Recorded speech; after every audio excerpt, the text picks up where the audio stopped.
ये एक काल्पनिक कहानी है और दिल की गहराइयों तक छू जाने वाली। एक बार स्वर्ग में विचरण करते हुए कृष्ण और राधा एक दूसरे के सामने आ गए। विचलित से कृष्ण, प्रसन्नचित्त सी राधा। कृष्ण सकपकाए, राधा मुस्कराई। इससे पहले कि कृष्ण कुछ कह पाते, राधा बोल उठी, कैसे हो द्वारिकाधीश। जो राधा उन्हें कान्हा कान्हा कहकर बुलाती थी, उसके मुख से द्वारिकाधीश का संबोधन कृष्ण को भीतर तक घायल कर गया। फिर भी किसी तरह अपने आप को संभाल लिया उन्होंने और बोले राधा से, मैं तुम्हारे लिए आज भी वही कान्हा हूँ। तुम तो मुझे द्वारिकाधीश मत कहो। आओ बैठते हैं, कुछ मैं अपनी कहता हूँ, कुछ तुम अपनी सुनाओ। सच कहूँ राधा, जब जब भी तुम्हारी याद आती थी, इन आँखों से आंसुओं की बूंदें निकल आती थी।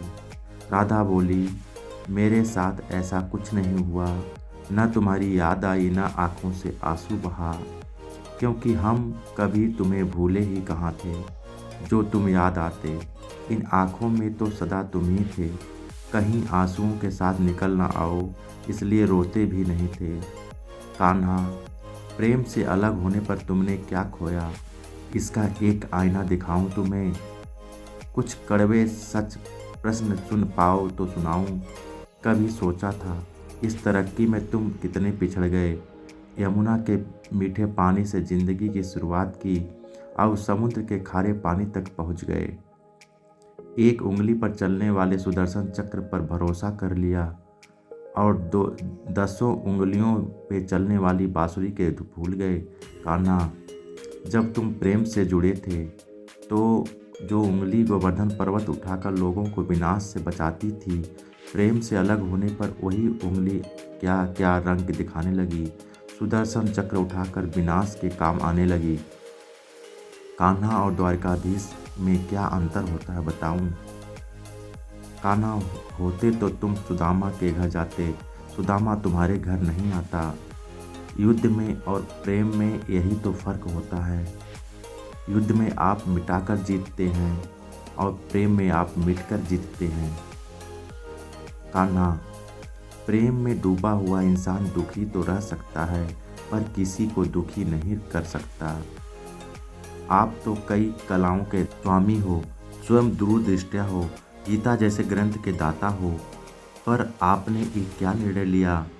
आपने अपनी पूरी सेना कौरवों को सौंप दी और अपने आप को पांडवों के साथ कर लिया।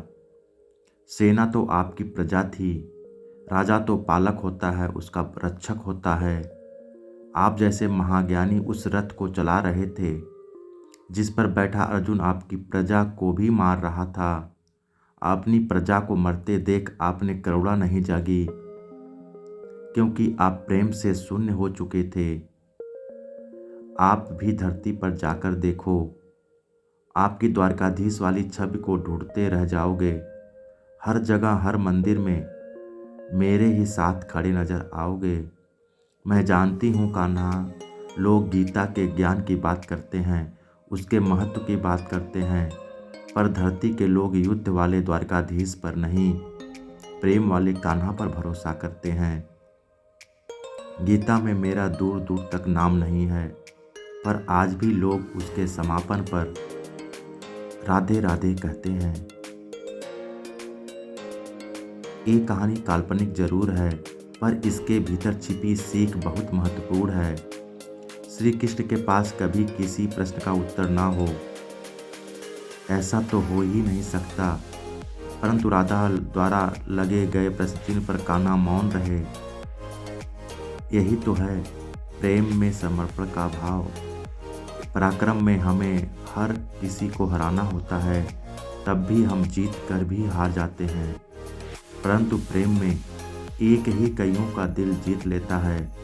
सही कहा है कि छोटी सी उंगली पर पूरा गोवर्धन पर्वत उठाने वाले भगवान श्री कृष्ण।